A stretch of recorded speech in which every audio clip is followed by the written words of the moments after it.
మరణాన్ని మనం ఆపలేం, కానీ ఆరోగ్యంగా ఎక్కువ రోజులు బ్రతకడం మాత్రం మన చేతుల్లోనే ఉంది. ఇప్పుడు వినబోయే సూచనలు శాస్త్రవేత్తలు కూడా ఒప్పుకున్నవే. ఇవి మన ఆయుష్ పెంచడమే కాక బ్రతికినంత కాలం సంతోషంగా జీవించేలా చేస్తాయి. మొదటిది, ఎక్కువసేపు కూర్చోవద్దు.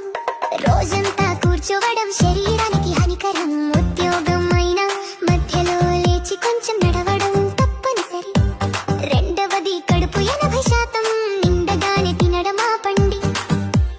దీనిని జపాన్లో హరహచిబు అంటారు. ఇలా తింటే శరీరం తేలికగా ఉంటుంది, ఆయుష్ పెరుగుతుంది. మూడవది, ప్రతిరోజు కొంత వ్యాయామం చేయండి. వర్కౌట్ చేస్తే బాడీ ఫిట్ గా ఉంటుంది, స్టామినా పెరుగుతుంది, యంగ్గా కనిపిస్తాం. నాలుగవది, ఉదయం ఎండలో కొద్దిసేపు నడవండి. ఉదయపు ఎండలో వచ్చే విటమిన్ డి శరీరానికి చాలా ఉపయోగకరం, కానీ మధ్యాహ్న ఎండను మాత్రం తప్పించాలి.